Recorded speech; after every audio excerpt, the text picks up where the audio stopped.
पवित्र चैत्र मास में परम आराध्य हमारे गुरु जी की जन्म तिथि है। जिस चैत्र मास में भगवान राम की जन्म तिथि है, उसी मास की पूर्णिमा है आज। चैत्र मास की पूर्णिमा। पूर्णिमा तो वैसे ही शुभ तिथि होती है नहीं। बंगाल में तो निशि पालन करते हैं पूर्णिमा का एक दिन पहले, अमावस्या का वह निशि पालन, फिर पूर्णिमा के दिन व्रत जो भी है। रात को एक दिन पहले रात को निशि पालन होता है। निशि का मतलब रात। जो भी है यहाँ लिखा है सामने, एक है भगवान की बसंत रास, इसमें भगवान की रास होती है, और दूसरी है बलराम जी की रास यात्रा। इसमें हमारे गुरु जी को ज्यादा नहीं बोलते। इतना मुझे थोड़ा याद है, गुरु जी जब गए थे वहां, जगह का नाम है खेलन वन, वृंदावन नहीं, ब्रज में खेलन वन में वहां पर बलराम जी की जगह है जहां रास हुई जमुना के किनारे।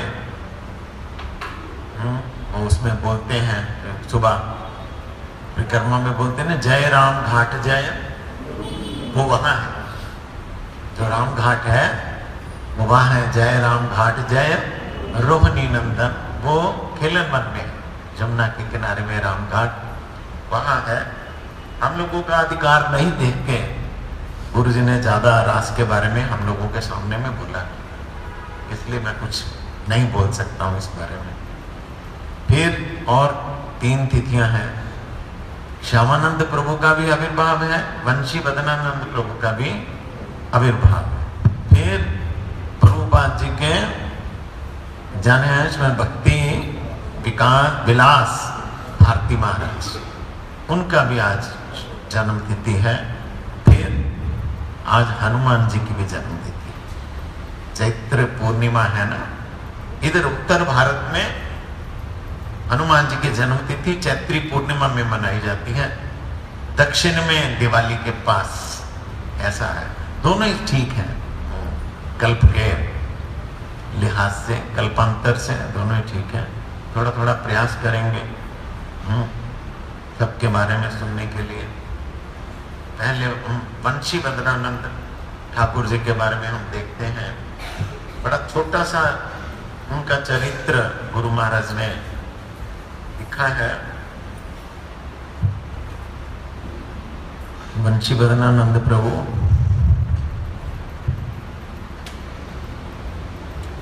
थोड़ा सा हम देखें, वो भगवान की जो वंशी है, वंशी उसका अवतार है। भगवान की वंशी भी जड़ नहीं है, जड़ थोड़ी है, चिन्मय वंशी। इस प्रकार उस चिन्मय वंशी का अवतार है वंशी बदनानंद ठाकुर जी। और कहते हैं हमारे वैष्णव समाज में 5 नामों से वो जाने जाते हैं, वंशी बदन, वंशीदास, वंशी बदन और बदनानंद। ये कहते हैं, इनसे उनका परिचय है। मधु पूर्णिमा, मधु पूर्णिमा का मतलब चैत्र मास की पूर्णिमा, मधुमास चैत्र मास को बोलते हैं। पूर्णिमा के अवसर पर इनका आविर्भाव हुआ। आगे गुरुजी ने बांग्ला में प्यार दिए हैं उनके आविर्भाव के बारे में। इनका जो श्री पाठ है वो वर्तमान जो हमारा नवदीप धाम स्टेशन है, नवदीप धाम सिटी जो है, जो कुलिया ग्राम है, कोलदीप, उसमें इनके पिताजी रहते थे। उनका नाम था छकड़ी चट्टोपाध्याय और माताजी का नाम था चंद्रकला देवी। कहते हैं, ऐसा गुरुजी ने लिखा कि ऐसा कहा जाता है कि इनके आविर्भाव के समय श्रीमन महाप्रभु और दत्ताचार्य प्रभु भी वहां पर उपस्थित थे। मतलब उनके उपस्थित काल में ही इनका आविर्भाव हुआ। श्रीमन महाप्रभु के संन्यास ग्रहण करने पर बंशीवदन ठाकुर श्री शची माता और विष्णु प्रिया देवी के रक्षक सेवक के रूप में नियुक्त हुए थे। जब महाप्रभु ने संन्यास ले लिया तो शची माता की देखभाल करने के लिए, विष्णु प्रिया की देखभाल करने के लिए ये वहां पर सेवक नियुक्त हुए थे। एक दिन इन्होंने प्रेम के आवेश में अविष्ट होकर निवासाचार्य जी को गोदी में लेके बड़ा क्रंदन किया भगवान के लिए, और विष्णु प्रिया देवी तथा शची माता को के पास लेके गए जी निवासाचार्य। और ऐसा भी हुआ कि जहां कुलिया में इनके पिताजी और माताजी रहते थे, उनके घर पर श्रीमन महाप्रभु जी ने नवद्वीप वासियों पर कृपा की और देवानंद पंडित को उपदेश दिया था, ऐसा उन्होंने लिखा है। मतलब महाप्रभु गए 7 दिनों तक, 7 दिन तक इनके घर में रहे, इस पर कृपा की। आगे इनके लिखा है पुत्र हैं, पौत्र हैं, वो भी सब महाप्रभु के भक्त हुए हैं। आप इनके जो पौत्र थे रमाई ठाकुर, वो जब वृंदावन में गए, वहां पर वृंदावन में आप जानते हैं उसका नाम है प्रस्कंदन तीर्थ। देखा, सुना, देखा नहीं, देखा भी होगा। नाम है प्रस्कंदन तीर्थ। हिंट दूं फिर याद होगा। प्रस्कंदन तीर्थ वृंदावन में, वृंदावन में।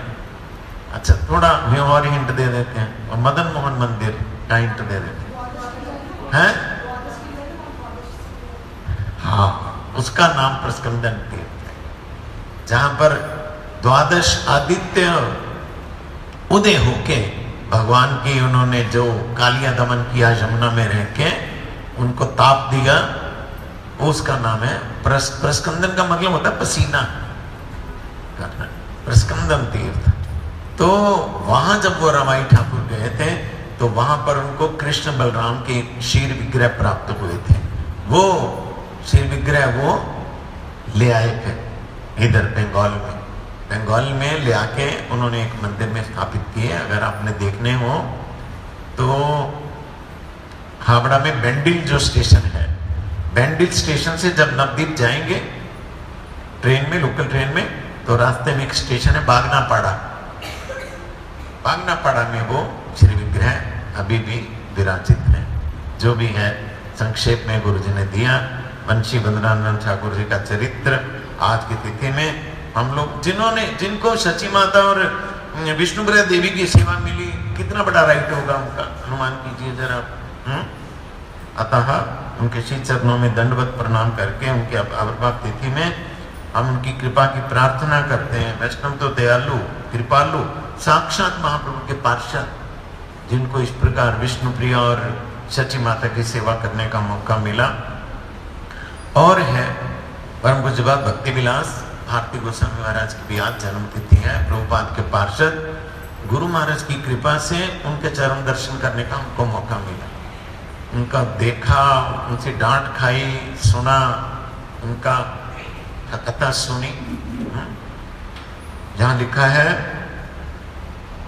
31 मार्च सन 1904 में वीरवार के दिन, जो आज कृष्ण बलदेव जी की रास वसंत रास लीला है और श्यामानंद प्रभु की आविर्भाव तिथि है, उसमें 24 परगना जो जिला है बंगाल का, उसमें उनके पिताजी का नाम था फटकी चंद्र दासाधिकारी और माताजी का नाम था गिरिबाला देवी। उनके घर में वो आज के तिथि में अवतरित हुए थे। वो अभी 5 साल के ही थे। 5 साल की उम्र में ही उनको स्वप्न में प्रभुपाद के दर्शन प्राप्त हुए थे, 5 साल की उम्र में। फिर 1913 में वे अपने माता पिता के साथ, मैंने तो बोला ही है, अच्छा क्लियर करके बोलते हैं। माता का नाम है गिरिबाला देवी। गिरिबाला देवी, गिरिबाला देवी किसका नाम होगा?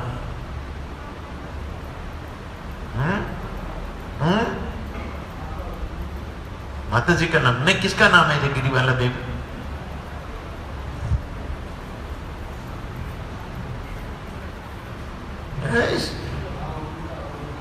गिरी की पुत्री कौन है? पार्वती। हिमालय पुत्री नहीं, गिरिराज की पुत्री गिरिबाला देवी। और पिताजी का नाम है फटिक चंद्र चट्टोपाध्याय, ब्राह्मण, चट्टोपाध्याय ब्राह्मण। अतः जो 5 साल की उम्र में उनको दर्शन मिला प्रभुपाद का स्वप्न में। फिर जब वो 7 साल के हुए तो 7 साल की उम्र में गीता इस प्रकार उनको कंठस्थ थी कि उनको गोल्ड मेडल मिला, गीता के उच्चारण में गोल्ड मेडल प्राप्त हुआ। फिर ऐसी उनकी बुद्धि थी, तो हमने भी देखा है, बहुत तेज थे महाराज। फिर वो पढ़ाई की उन्होंने, पढ़ाई के बाद उन्होंने संसार की विद्या को छोड़ के धर्म ग्रंथों को पढ़ना शुरू किया। उनमें भी विशेष दक्षता प्राप्त की। कभी कभी अत्यंत व्याकुल हो जाते हैं और प्रभुपाद के दर्शनों को जाते हैं बाग बाजार में। बचपन से ही तीव्र व्रत आचरण, सद्धर्म पालन, धार्मिक एवं कठोर थे। कठोर का मतलब कठोरता से निष्ठा पूर्वक पालन करते थे सब नियमों का। ये मतलब नियमों में कठोर थे, दिल से कठोर नहीं, नियमों में कठोर। कभी कभी कहते हैं घर में जो नारियल का पेड़ थे लगे होते थे, पेड़ से नारियल लेके सिर पे उठा के चैतन्य मठ जाते प्रभुपाद के मठ में सेवा के लिए, देने के लिए। तो जो प्रभुपाद उनको देखते थे, बाकी मठवासियों को उनको देख के बोलते थे, इस बच्चे का विशेष रूप से ध्यान रखना, ये बच्चा एक दिन हमारे पास ही आएगा, ये मठ में आएगा। इस प्रकार थोड़ी सी सेवा से, थोड़े समय में सेवा से उन्होंने सब मठवासियों और गुरु जी का दिल जीत लिया। सन 1922 में उन्हें 19 वर्ष की आयु में श्री चैतन्य मठ में श्री प्रभुपाद के वो पास आए और सर 1925 तक अति कठिन परीक्षा में उत्तीर्ण होकर 6 साल रहे। 6 साल रहे, सेवा करते रहे, तब उनका हरिनाम और दीक्षा हुआ। 6 साल के बाद में नाम हुआ सेवा विलास दास ब्रह्मचारी, ये नाम हुआ उनका। मठ की सभी सेवाएं करते, भजन साधन करते, कीर्तन, हरिकथा, बंगला, अंग्रेजी आदि भाषाओं में मधुर भाषण से सभी के हृदय को विगलित करते थे। इतनी उनका कीर्तन, उनकी कथा बहुत बढ़िया थी। हमारे परम गुरु महाराज जी जब कलकत्ता में हमारा एनुअल फंक्शन होता था, उनको बुलाते थे लेक्चर देने के लिए, बुलाते थे गुरु जी। और जब कहते वो चैतन्य मठ में थे, तो जो योग पीठ है, योग पीठ में जो अधोक्षज श्री विग्रह हैं, छोटे श्री विग्रह अधोक्षज जो जगन्नाथ जी के सेवित थे, सेवित हैं, उनके प्राण से सेवा करते थे। वो लिखा इनकी वो उनके प्राण थे, प्राण से सेवा करते थे। जब प्रभुपाद चले गए तो बाद में उन्होंने बहुत भक्ति का प्रचार किया। फिर 1940 में उन्होंने प्रभुपाद के शिष्य थे श्रीमद् भक्ति भूदेव श्रोती महाराज, उनसे उन्होंने संन्यास लिया और संन्यास में नाम हुआ श्रीमद् भक्ति विलास भारती गोस्वामी महाराज। उन्होंने महाप्रभु की वाणी के प्रचार के लिए बहुत भिक्षा की, भिक्षा करके ग्रंथ बहुत छापे। और अभी भी आप जाएंगे ना, उनके मठ में जाएंगे तो श्री विग्रह सामने बहुत ग्रंथ पढ़े, उनके छापे हुए बहुत ग्रंथ पढ़े। बहुत उनको इसमें रुचि थी। वो बोलते थे हमको, जब हम गए उनको प्रणाम करने के लिए, उन्होंने सीधा ही मुझे बोला, मुझे क्या, हम जितने लोग थे पंजाब से, कहाँ से आया? मैं पंजाब से आया। क्यों आया यहाँ? मैं तुम्हारी परिक्रमा के लिए, नवद्वीप परिक्रमा के लिए आया। अच्छा, क्या होती है परिक्रमा? क्या होती है परिक्रमा? परिक्रमा क्या होती है? मैं क्या बोलूं, कुछ पता ही नहीं परिक्रमा क्या होती है। फिर समझाया जो भी है। फिर उठे, उठ के अपनी उन्होंने जो उनके मठ में ये जैसे हमारे हैं प्रदर्शनी दिखाई सारी, कहते ये सब मैंने बनवाई है सारी। मतलब उसमें बहुत ऐसे लीलाएं हैं जो आमतौर पे मठों में नहीं होती हैं, छोटी छोटी हैं बहुत। तब कहा उन्होंने मुझे, महाप्रभु का धाम में आया, परिक्रमा करने के लिए आएगा, सुनेगा कुछ नहीं, क्या उसका महत्व है परिक्रमा का, क्यों करने आया, क्या नवदीप धाम है, इसको सुने बिना परिक्रमा करके चले जाएगा। बांग्ला सीखो, मैं तो सीख ही नहीं पाया, बांग्ला सीखो, ठीक है, ग्रंथ पढ़ो, बोलते हैं। डांटा, जो भी है उनका डांटना भी उनका एक आशीर्वाद ही है। कहाँ मिलेगी अब, जब चले गए अब कहाँ मिलेगी डांट, कहाँ मिलेगी। लिखा यहाँ भुवनेश्वर, पुरी, कोलकाता आदि स्थानों पर उन्होंने भजन आश्रम बनाए। मायापुर में फुलोर घाट के पास ही उन्होंने रूपानुग भजन आश्रम निर्माण किया और शिष्य गुरु गौरांग एवं स्वप्न प्रदत्त, स्वप्न में जो उनको राधा श्याम सुंदर जी के दर्शन हुए थे, उन्हीं विग्रह को उन्होंने प्रतिष्ठा किया। अपने हाथ से बना के खाते थे वो, मैंने सुना, अपने हाथ से बना, लकड़ी में जला के चावल जो बनाते थे अपने हाथ से, और कभी दूसरी चीज का इस्तेमाल नहीं करते थे, लकड़ी का इस्तेमाल करते थे बनाने में, चूल्हे में। और हमेशा सारी उम्र उन्होंने सरस्वती का पानी पिया, सरस्वती के पानी के बिना और कोई पानी नहीं पिया। जो चावल भी बनाए, सब्जी भी बनाई, सरस्वती के पानी से बनाई। इतनी उनकी निष्ठा थी सरस्वती में। और मिट्टी के पात्र में बनाते थे और दिन में एक बार ही प्रसाद ग्रहण करते थे, एक बार प्रसाद ग्रहण करके सारा दिन भगवान का तीव्र भजन करते थे। और 1995 में उन्होंने अपना शरीर छोड़ा।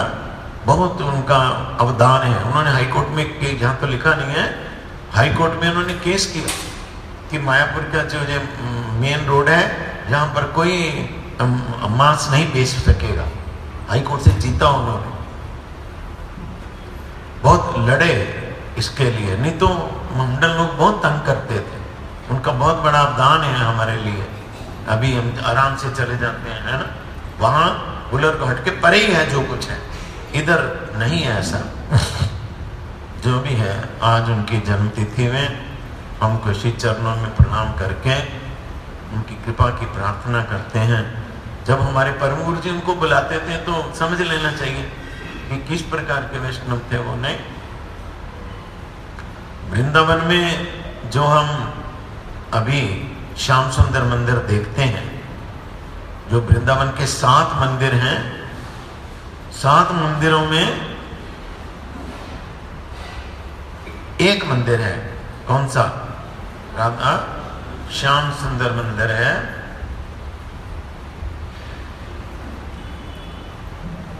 हे गुरुदेव, हे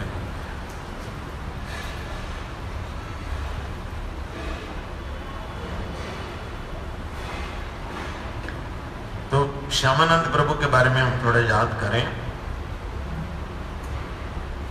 मुझे पिछली बार जब हमने नरोत्तम ठाकुर का जीवन चरित्र थोड़ा याद किया था तो मुझे बोलने लगे कि रूप गोस्वामी जी का, सनातन गोस्वामी जी का और जो हमारे गोस्वामीगण हैं उनका चरित्र भी ऐसे विस्तार से हम लोगों को याद करना चाहिए। हमने तो सुना नहीं, बोला मुझे, तो मैंने कहा ठीक है, समय आने पर उसको भी याद करेंगे। तो आज हम श्यामानंद प्रभु का चरित्र शुरू करते हैं। 1 दिन 2 दिन जितने दिन में हो जाएगा देखते हैं।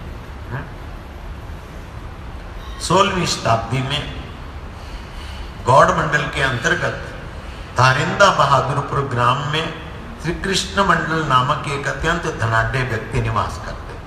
उनका जन्म स्थान का नाम है धारिंदा बहादुरपुर।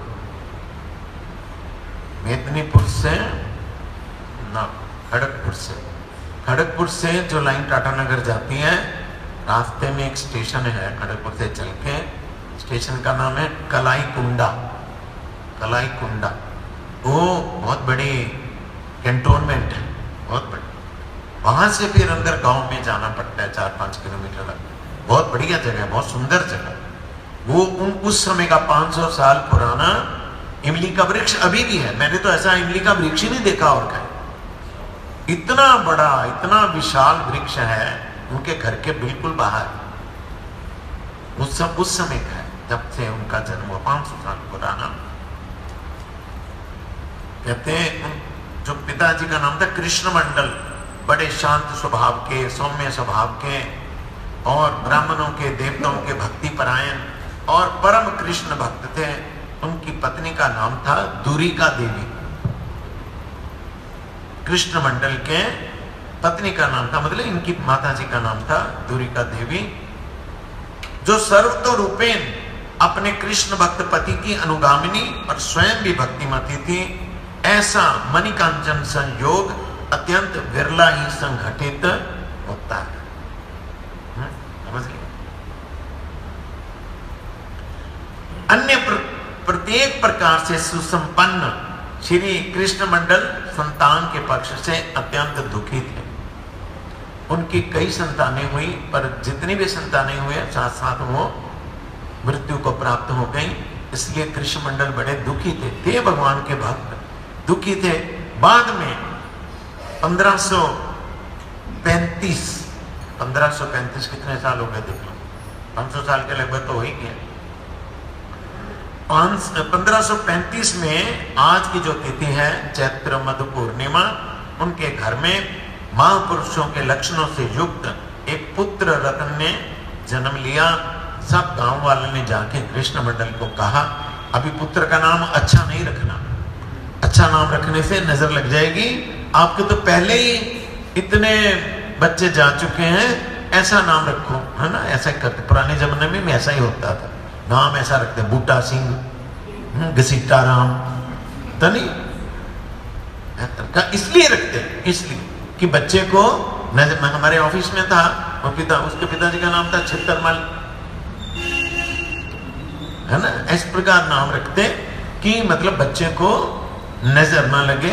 अतः उन्होंने गांव वासियों ने जब सलाह दी तो बच्चे का नाम रखा उन्होंने दुखी, दुखी नाम रखा। दुखी जैसे चंद्रमा बढ़ता है धीरे धीरे बढ़ने लगे।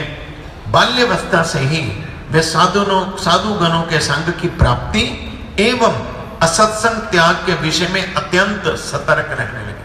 बचपन से ही उन्हें अच्छा संग की इच्छा थी और असत्संग की तरफ उनकी रुचि नहीं थी। बालक के शांत सौम्य स्वभाव, विनीत व्यवहार, सरलता, सुशीलता व भक्ति परायणता आदि को देखकर माता पिता के साथ साथ सारे पड़ोसी अड़ोसी भी उनसे स्नेह करने लगे। दुखी के अन्नप्राशन और चूड़ाकरण का मतलब मुंडन संस्कार अत्यंत समारोह के साथ संपन्न हुए।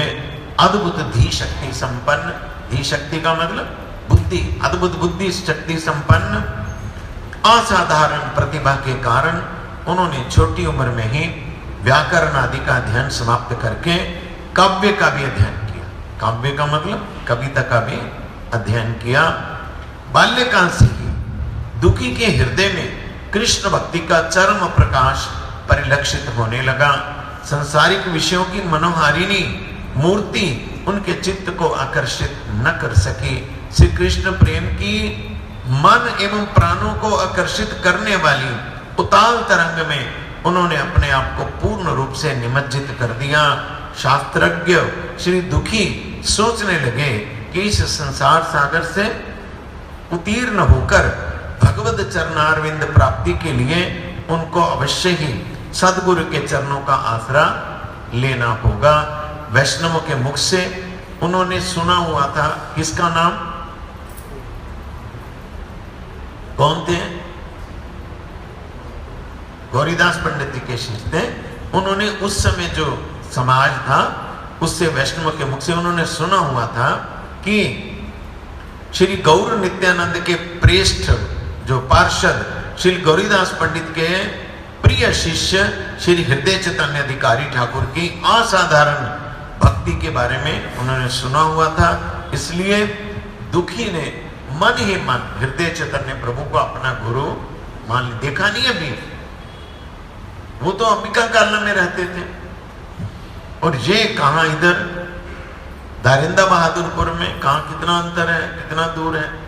पर सुना हुआ था लोगों से, वैष्णव से सुना हुआ था कि इस समय जो हृदय चैतन्य प्रभु हैं अद्भुत वैष्णव है, उनकी भक्ति भी असाधारण है। इसलिए उन्होंने मन ही मन उनको गुरु, हमारे गुरु जी के साथ भी ऐसा ही मैंने देखा, कितने लोग उनको देखा नहीं था गुरु जी को, गुरु जी को फोटो देख के उन्होंने गुरु जी को हमारे गुरु जी यही। तब बाद में दर्शन किया गुरु जी का। पिता जो थे वो भी अपने बच्चे की इस प्रकार सदगुरु के चयन जो उन्होंने किया, उन्होंने उनके बारे में बताया, हृदय चैतन्य प्रभु के बारे में, पिता भी सुखी हुए, अच्छा ही लगा उन्हें। और जब दुखी श्री गुरु चरणों का आसरा ग्रहण करने हेतु जाने को तैयार हुए, रास्ता इतना लंबा और संकटपूर्ण रास्ता, इसी प्रकार अब की तरह तो जाना आना नहीं था, बहुत दूर था। तब पिताजी को थोड़ा हो गया, बच्चा है इतनी दूर जाएगा, रास्ता तो ठीक नहीं है। अतः पिता के प्यार वश के कारण वो बहाने बना के उनको रोकने लगे, अभी रुक जाओ, अभी बाद में चले जाना, वो ऐसे करना, ऐसा रोकने लगे। परंतु कृष्ण प्रेम की तरंग से प्रेरित होकर वो फाल्गुन मास की एक ठंडी रात को, हिम शीतल रात को, कोहरे से आच्छादित रात्रि में वो संसार को तृणवत त्याग करके अकेले ही उस क्लेश पूर्ण पथ का अतिक्रमण करते हुए अंबिका में पहुंच गए। अंबिका कालना जो लोग गए हैं सब जानते हैं, अंबिका कालना स्टेशन भी है, सिटी भी है, वहां पर पहुंच गए। एक गुणी व्यक्ति दूसरे गुणी व्यक्ति को अनायास ही पहचान लेने की क्षमता रखता है। गुरुजी महाराज बोलते थे, बुद्धिमान विद्वान व्यक्ति ही विद्वान को पहचान सकता है, मूर्ख व्यक्ति नहीं पहचान सकता विद्वान को। अतः एक कुशल जौहरी अनायास ही कांच के असंख्य टुकड़ों में से हीरे को पहचान के निकाल लेता है। श्री हृदय चैतन्य प्रभु ने भी जब नया आया हुआ जो लड़का इनको देखा, देखते ही उन्होंने अनुमान लगा लिया कि ये जो वाकई में कृष्ण भक्त बनेगा, कृष्ण का भजन करेगा। दुखी ने थोड़े समय में ही अपनी असाधारण गुरु भक्ति तथा सेवा निष्ठा के द्वारा श्री हृदय चैतन्य प्रभु के मन को जीत लिया, गुरु जी के मन को जीत लिया अपनी सेवा निष्ठा से। शिष्य वत्सल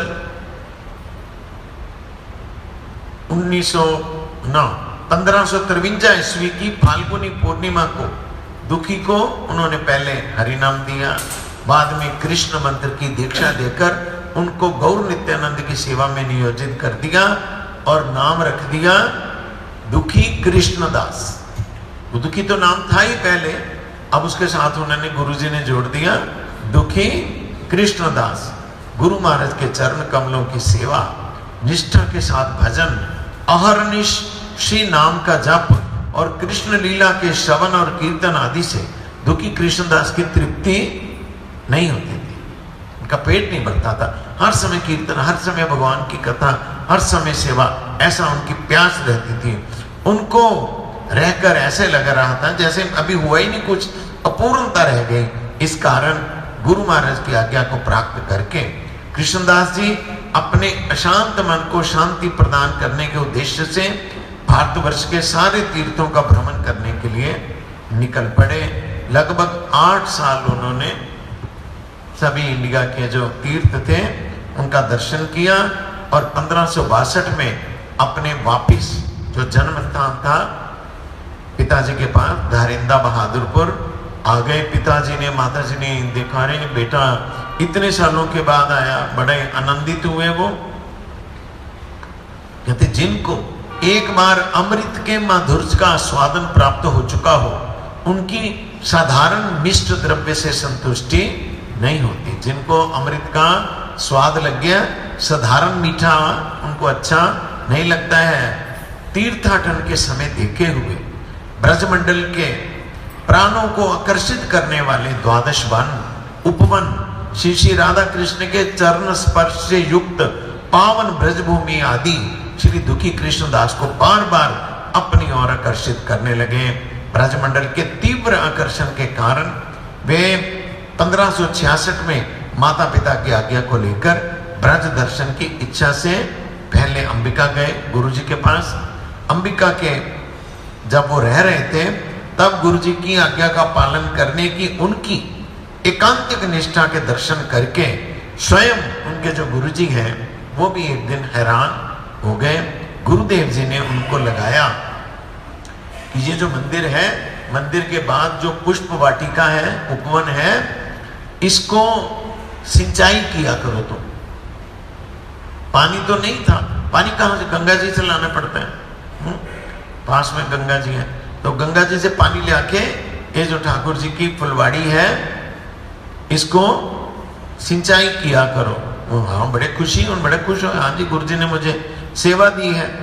इस आदेश को तन मन से निभाते हुए दुखी कृष्णदास गंगा जल भरकर कलशा जो है कलश सिर पर रखकर लाते और वाटिका को सींचते थे। जल सिंचन करते करते प्रेम के अतिरेक से, प्रेम के बाहुल्य से उनकी आंखें भी साथ साथ छलकती रहती। आनंद से पानी भरने जाते, आनंद से पानी भर के ले आके उस सारा दिन ही लग जाता है। इस कलशी में कितना पानी होता है, तो वो छलकते हुए जल के कारण सिर से जब लाते थे कलशी तो सिर से जल छलकता था। वो सिर गीला हो गया। एक दिन हुआ, 2 दिन हुआ, चलते चलते चलते उसमें घाव हो गया। एक गीला होने के कारण और एक सिर पे निरंतर कलशी उठाने के कारण एक जगह में घाव हो गया। घाव भी ऐसा हुआ, उस घाव में कीड़े पड़ गए, कीड़े पड़ गए उस घाव में। किंतु कृष्णदास को अपनी धुन में पता ही नहीं चलता। घाव हो गया, वो गुरुजी के लिए पानी भरने जाते वहां गंगा जी में, कलशी उठाते, फिर सिर पे रख के फिर आ जाते, आके उसमें पानी दे देते। एक दिन क्या हुआ, जब वो जल से भरी कलशी ला रहे थे तो अचानक गुरुजी भी वहीं थे वाटिका में। उन्होंने जैसे कलशी उतार के पानी सिंचन किया तो सिर से कीड़ा एक गिर पड़ा उस घाव से नीचे। गुरुजी की दृष्टि में आ गया। अरे क्या हुआ तुम्हारे सिर में, पूछा उन्होंने, क्या हुआ। समझ गए कि ये मेरी आज्ञा पालन करते करते ही इसके सिर में घाव हो गया और कीड़े पड़ गए। तब उन्होंने किसी को बताया नहीं, दुखी कृष्णदास ने बताया नहीं किसी को कि गुरुजी ने मुझे लगा दिया, मैं क्या करूं, अभी मेरे सिर में तो कीड़े पड़ गए हैं। उसमें भी वो आनंदित होके उछलते उछलते पानी भरने जाते और दौड़ते दौड़ते पानी भर के आंखें सिंचन करते। जब गुरुजी की नजर में आ गए तो उन्होंने देखा, अरे तुम्हारा सिर तो सारा घाव से भर गया, इसमें तो कीड़े पड़ गए। उन्होंने, उनको ध्यान ही नहीं दुखी कृष्णदास को, उन्होंने बच्चे को, शिष्य को छाती से लगा लिया और मस्तक पर, सिर पर उन्होंने अमृत श्रावी अपना जो हाथ है वो फेरा, जिससे वो घाव जो था अलौकिक रूप से वो घाव भर गया। कीड़े भी स्वयं अदृश्य हो गए। तब श्री हृदय चैतन्य प्रभु सोचने लगे कि कृष्णदास कृष्ण भजन के योग्य पात्र है, इसलिए इसको अपने पास उनकी सेवा को देख के देखा, उनके मन में आया गुरु जी के, इसको अपने पास ना रख के इसको वृंदावन भेजना चाहिए, इसको ब्रजमंडल में भेजना चाहिए। सबका तो राइट नहीं होता, ब्रजमंडल की, ब्रज की सेवा का अधिकार है, ब्रजमंडल भेजना चाहिए। उन्होंने ये सोचा और एक दिन आदेश किया दुखी कृष्णदास को, देखो वत्स, तुम शीघ्र वृंदावन जाओ, वहां पर आजकल वृंदावन में जीव गोस्वामी रहते हैं, उनके पास जाओ, सब वो तुम्हारा मंगल करेंगे, सब तुम्हारी इच्छाएं वहां जाने से पूरी हो जाएंगी। गुरुदेव जी के उपरोक्त आदेश के अनुसार कृष्णदास जी 1566 में पहले उन्होंने जब तीर्थ परिक्रमा की थी, उसमें उन्होंने ब्रजमंडल भी किया था। अतः मन में बहुत इच्छा थी कि मैं जाऊं दोबारा ब्रजमंडल। तो वो दोबारा ब्रजमंडल में पहुंच गए, जहां जहां श्री श्री राधा कृष्ण की लीला से परिपूर्ण भूमि के दर्शन करके, उसका स्पर्श करके उनका हृदय प्रेम के आनंद से परिपूर्ण हो गया। अपने वक्षस्थल को प्रेम अश्रुओं से प्लावित करते हुए वे ब्रजमंडल को बार बार प्रणाम करने लगे। जहां जाते, जहां जहां राधा कृष्ण की लीला स्थलियां हैं, जहां जहां ब्रज के स्थान है, वो रोते रोते जाके वहां पर प्रणाम करते। ब्रज के तो दर्शन इन लोगों का है, नहीं? निवासाचार्य ने लिखा ना, हे राधे ब्रज देवी के ललिते, हे नंद सूनो कुता, श्री गोवर्धन कल्प पादप तले कलिंदी वन्ने कुता, घोषांता विति सर्वतो ब्रजपुरे खई देर महाविहवर। क्या किया उन्होंने? जाके यमुना के किनारे पे जाके, हे राधे आप कहां पर हैं? हे नंद महाराज के बेटे आप कहां पर हैं? हे नंद सुत कहां पर हैं आप? कहां मिलेगा आपका दर्शन? आप तो यही सब लीला करते थे। हमारे सारे के सारे गोस्वामियों ने जाके अपना राजमहल पाठ छोड़ के, आप कुपीन धारण करके, कांथा गुदड़ी धारण करके, बाहर से भिक्षा करके ब्रज में जा जाके, वन वन में जा जाके पुकारा ऐसे।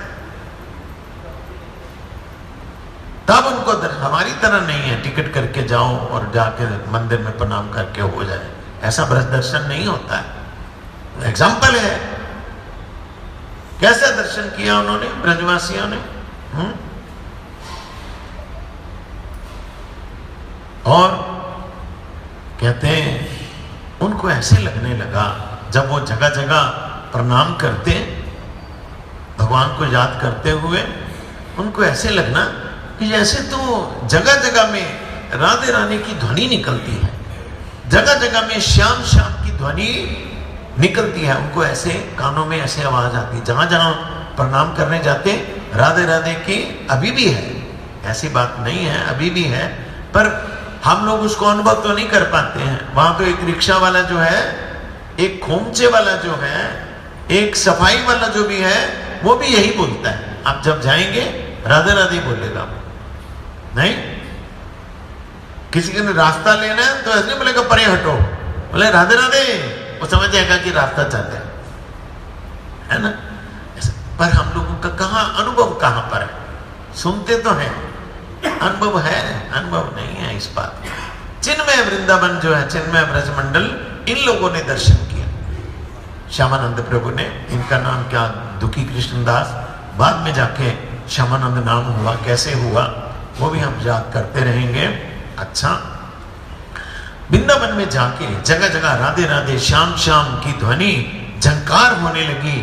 और वो जो वहां के शुक थे, तोते, सारियां मैना जो थी, और जो मधुमत्त भ्रमर थे वहां के, उनसे भी इनकी जो उनकी आवाज होती, तोतों की, मैना की और भंवरों की, उनमें भी इनको राधे राधे की ध्वनि सुनाई देती, उनमें भी इनको कृष्ण कृष्ण की ध्वनि सुनाई देती। ऐसा होता है। ऐसा होना बहुत मुश्किल है। मैंने एक बार गुरुजी को देखा इस बारे में।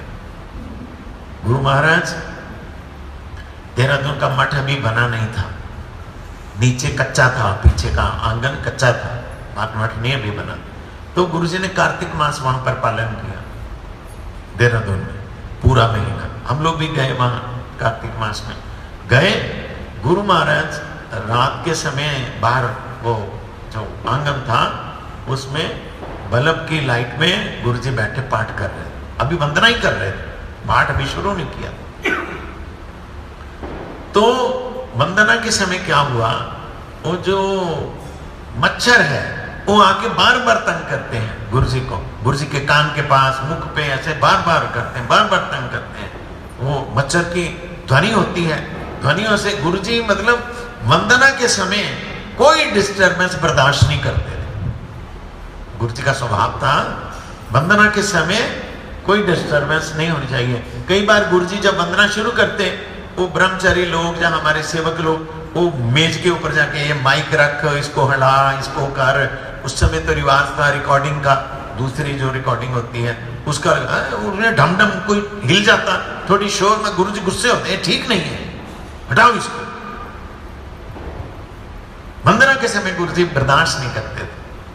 तो वंदना कर रहे हैं, अब गुरुजी की ये भी आदत थी, यहाँ तो ठंडा में देखा ही है जिन्होंने 2004 में गुरुजी थे, इतनी मक्खियां थी 2004 में, जैसे टिड्डी दल आता है ना, इस प्रकार पूरे महीने के लिए मक्खियां यहां पर आ गई।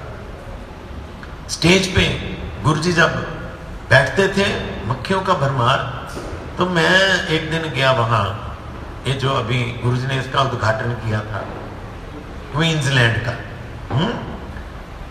गुरुजी गए थे वहां उद्घाटन करने। तो वहां मैंने ऑफिस में देखा एक को फ्लाई किलर पड़ा है, जब मैंने कभी देखा नहीं था क्या होता है, फर्स्ट टाइम देखा मैंने। तो मैं ऑफिस में जब बैठा देखा, थोड़ी थोड़ी देर बाद मक्खियां आ रही हैं और कड़कड़ करके वो मर रही, कड़कड़ करके आवाज हो रही। मैं ये तो बहुत बढ़िया है, मैंने सोचा ये तो बढ़िया है, कुछ नहीं करना पड़ेगा। गुरुजी इतना तंग होते हैं स्टेज पे बैठे बैठे, इसी स्टेज पे बैठते, तो ये ले जाते हैं, ले जाके ये बाहर रख देंगे। तो पर फिर मेरे मन में आया, किसी श्रेष्ठ वैष्णव से पूछना चाहिए, पूछ के काम करना चाहिए, ऐसे नहीं करना चाहिए। मैं पूजवा भारती महाराज के पास गया, मैं क्या महाराज जी वो मैंने तो पहली बार देखा, वहां पर फ्लाई किलर है, तो इतने तंग होते हैं गुरुजी, हाँ ऐसे ऐसे हटाना ही पड़ता है, इतनी मक्खियां हैं, वो मैं ले आऊं, फ्लाई किलर ले आऊं, क्या उसको क्या बोलते हैं भाई, फ्लाई किलर बोलते हैं। देखा नहीं आपने, देखा है फ्लाई किलर ना, वो ट्यूब लगी होती है उसमें एक दो, बस वो पता नहीं जो भी है उसके आकर्षण से वो मक्खियां आ जाती हैं, वो चट चट करके आवाज आती है उनके मरने की उसमें। तो मैं ले आता हूँ भारती मारे मन, अरे कार्तिक मास पवित्र चल रहा है, उसमें मारेगा मक्खियों को ना, ऐसा नहीं करना। उनका एक अलग दृष्टिकोण है, हमारा एक अलग दृष्टिकोण है। महाराज मुझे मना कर दिया। फिर क्या किया, अभी जो ये हमारा प्रसाद प्रभु है क्या, परमादत्ती महाराज और हमारा दामोदर चला गया, और एक दो लड़के थे, दोनों को दो पंखे देके हम बिठाते, गुरुजी बीच में बैठते, एक पंखे वाला इधर एक पंखे वाला इधर, निरंतर वो करते रहते थे, मक्खियां उड़ाते रहते थे। गुरुजी जब वंदना कर रहे थे तो मच्छर बार बार तंग करता है, वो आवाज करता है। तब जब गुरुजी ने वंदना समाप्त की तो कहा ना हमारे बहुत मच्छर है, हमारे बहुत मच्छर है।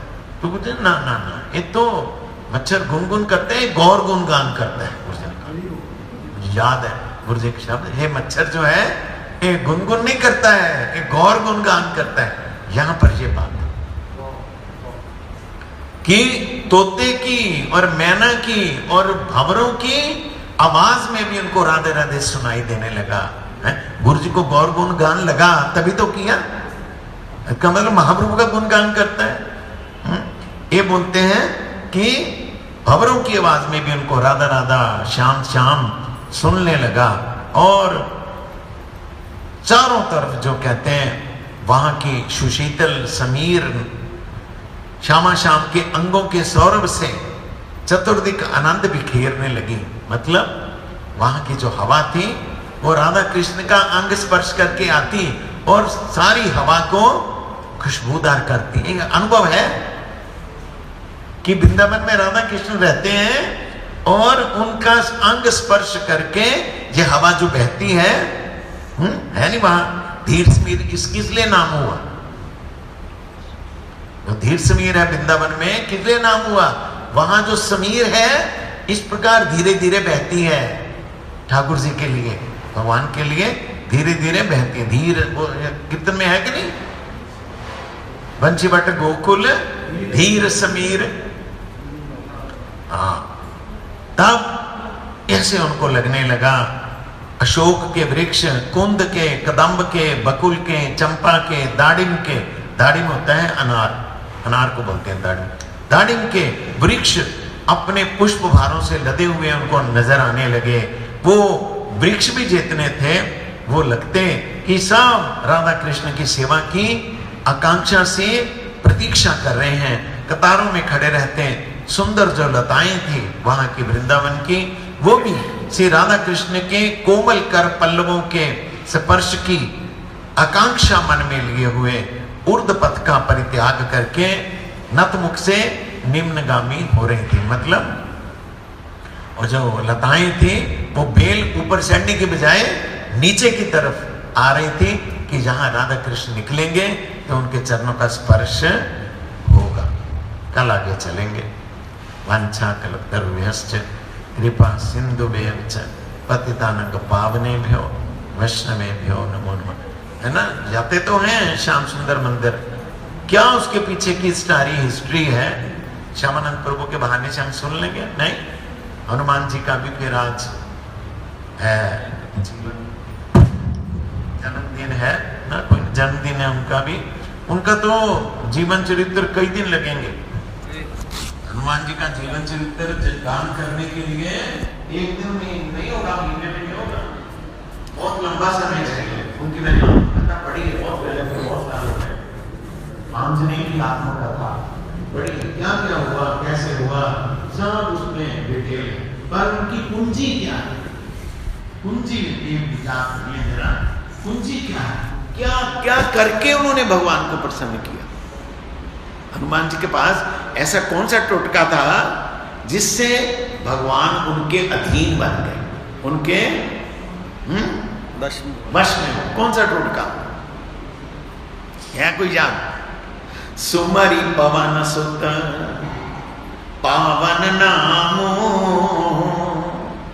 सुमरि पवन सुत पावन नामो, अपने बस करि राखे राम, अपने बस करि राखे राम। कैसे बस किया? राम राम बोल के हर समय भगवान का नाम लिया उन्होंने, भगवान के नामों का कीर्तन किया, हर समय सीताराम बोला, इसलिए भगवान उनके बस में हो गए। तो हम अगर उनके आदर्श पे चलें, हम भी इस प्रकार भगवान का नाम करें तो भगवान हम पर भी कृपा करेंगे। नहीं, वांछा कल्पतरुभ्यश्च